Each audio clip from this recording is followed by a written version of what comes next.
The plan this week is to advance as much as possible in the master suite. So Philip is going to be finishing off some jobs in the bathroom and the dressing room, and I am going to be concentrating on making some curtains for the bedroom.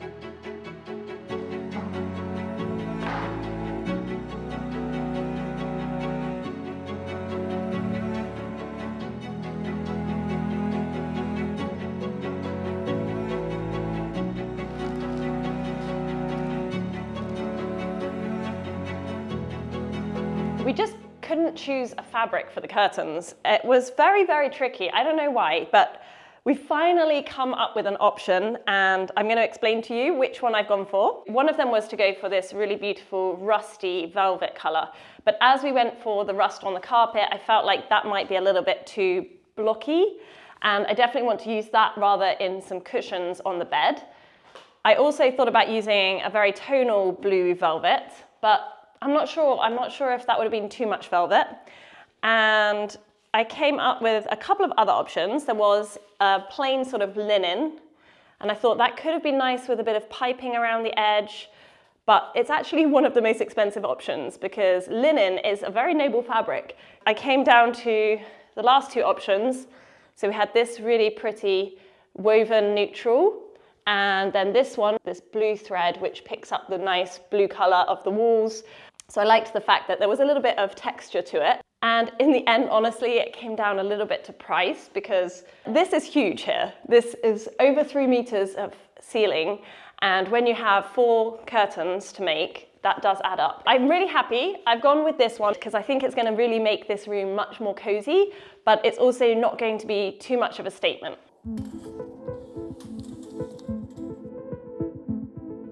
I'm just going to take out the whole fabric, and then I will just divide it equally into 4.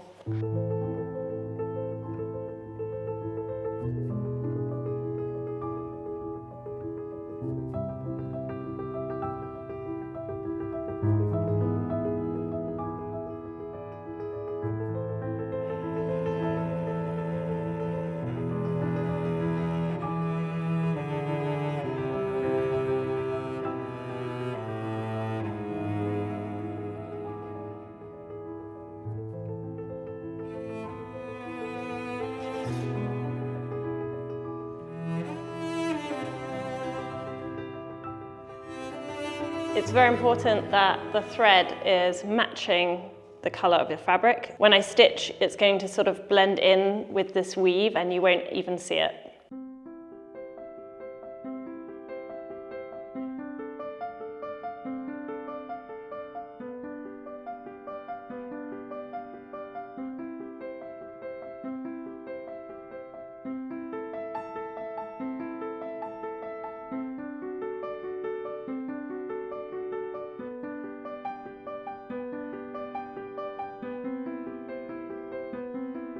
Now I've finished stitching my seams, I'm just turning it back round the right way.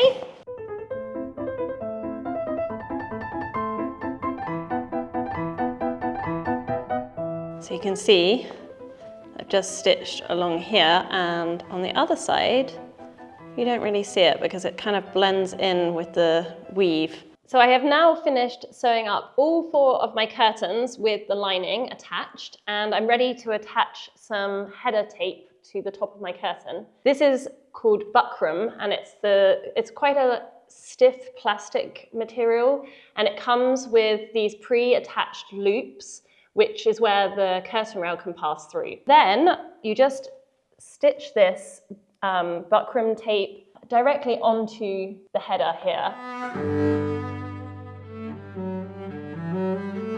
So, as you can see, there's a lot of pieces on the floor because it's a special double sink evacuation system. I need to cut that metal thing that lifts up the tap. Is it called a tap? I don't know. A safety rule, wear glasses.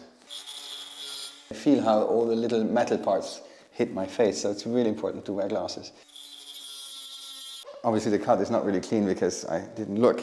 People think I'm not precise, but that's actually just a persona for YouTube. I am Mr. Precision in real life. Too long is not a problem, you can always make it shorter. What a silly idea to cut it with the angle grinder. There's no other words than perfect. Look at this, perfect.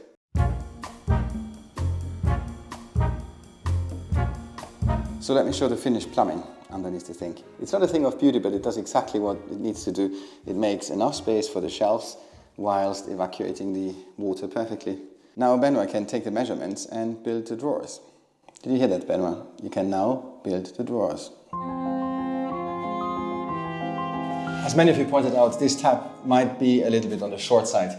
Now, as it happens, I am not too familiar with the problem of something being too short, so I didn't see it immediately. You pointed it out, thank you for that. The good news is I have a second tap, a different model, a bit bigger, and I just have to swap them out. Okay, good. Look at this monstrosity of a tap. It's much bigger and it's not as elegant, I think, but I don't have a choice.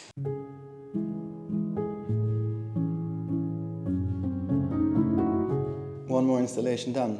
This is going to be my next challenge for today. I would call that semi-professional. But I haven't done that many times, so... Oh yeah. Oh yeah. I need to mark this beast. Mark because it has 4, not 1, not 2, not 3, but 4 holes I need to drill. I just made the cables disappear temporarily. And now I'm holding this template on top of the hole. And then I'm using my drill like normal. I drop the template. Now let's see if it works by switching on the light together. Exactly how I wanted it, not very visible, it's just there. It's a recessed spot, because I don't like the spots when they are flat. And now I have to clean this mess down.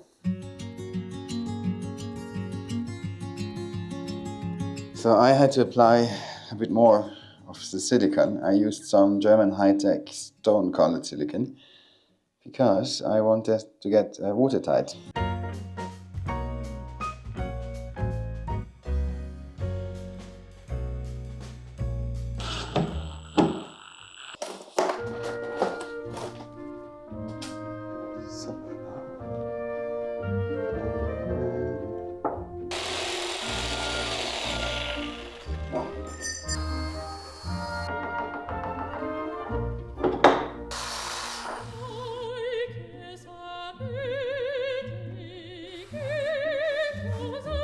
And the grand finale.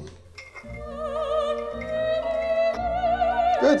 I know that most of you guys watch these videos because of the plumbing extravaganza, or more specifically because of my motivational life lessons. That's why I like to call myself the Tony Robbins of Lower Normandy. But this week's educational takeaway refers to Squarespace, an all-in-one platform to create a fantastic looking web presence, which also happens to be this week's ad. And why is that a life-changing tip? Because by using Squarespace to build your webpage, you don't need to waste time to learn how to program or design. It takes away all the complicated steps thanks to a vast catalog of templates as a starting point, or alternatively, you can use the inbuilt AI module called Design Intelligence to help you create the perfect design and color scheme to suit your style and brand. And if payments are part of your business, Squarespace has an integrated payment tool to accept all major credit cards and popular payment providers, along with an invoicing tool that matches your page design perfectly for a smooth customer experience. I know you're watching this video to become a better person, but now take the next step and have a better web presence by heading over to squarespace.com for a free trial. And if you're ready to launch, head over to squarespace.com/howtorenovate-a-chateau to get 10% off your first purchase of a web page or domain. This might as well be the last bathroom plumbing I do in this chateau. Okay, I'm gonna switch on the water. I connected everything to the main water supply. There's a lot of new connections. and I'm not 100% sure if they're all watertight. And by the looks of it, you've already got. Yeah, because you've already checked. I already checked. It was downstairs. No, I didn't check here. It was there. When I connected the pipes to the mains, Yeah. I had to unscrew it, and because there was water in there, I got wet. But that's normal. All right, so we hope you don't get wet here. I don't want to get wet. If there's a leak, I You scream. shout, you scream. Okay. You scream as loud as you can. All right, Philip. Yeah. The taps go in different directions. That's English thing. In England, everything is different. They come from England, so no, that is not a tap. Oh, I hear water. Okay, well, these are working. This one seems fine. Pool of water here. Where? Where? Yeah. Oh. Hang on. But I hadn't noticed that. But I was expecting like a huge amount of water. That's just a dribble. I don't know where that comes from. I just equipped myself to find the leak. If it takes an hour, a day, a week or a year, I will find it. I will hunt it down and kill it.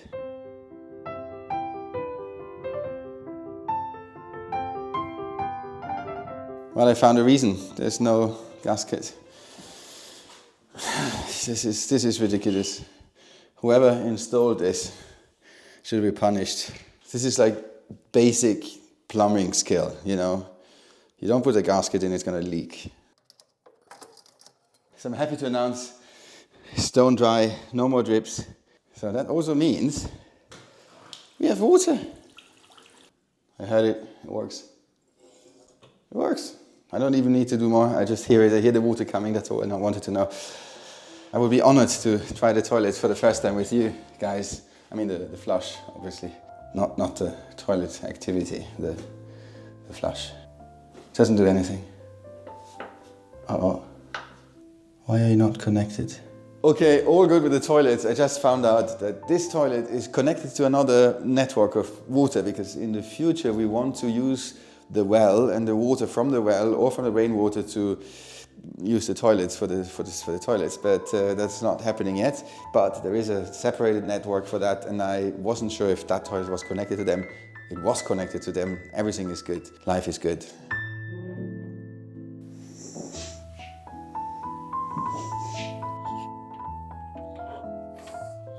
Okay, done. Philip, we have just received a package, right, with our iron... Forged curtain iron rails. curtain rails. Yeah, and it's my favorite job, installing curtain rails. I adore it, I love it. I could do it the whole day. But we've used these ones before, haven't we? We Yes. get them made to measure from a guy in Provence. And we really like them because they're quite simple, Yeah, elegant. they're from the south of France. Philip, how confident are you feeling after your last drilling incident?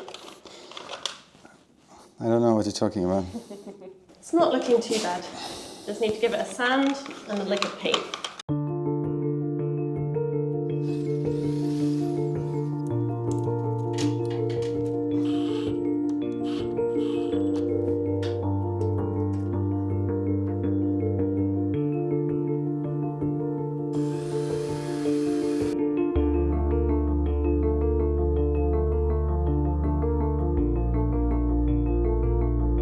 Refused to hang the whole curtain. He only wanted to put 3 little tabs on, so haven't got the whole curtain hanging. We don't need a whole curtain. Well, it would have been nice because I could have pinned it, but it's fine. There's a lot of things that would be nice. Go with it.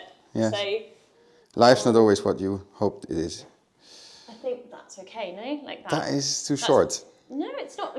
Honestly, Philip, you don't want it to be super baggy. It wants to be touching the ground, but if it starts to be really long, then it's going to do like this. I like when it does this because it shows people that we have so much money that we can have a long curtain, longer than it really needs to be.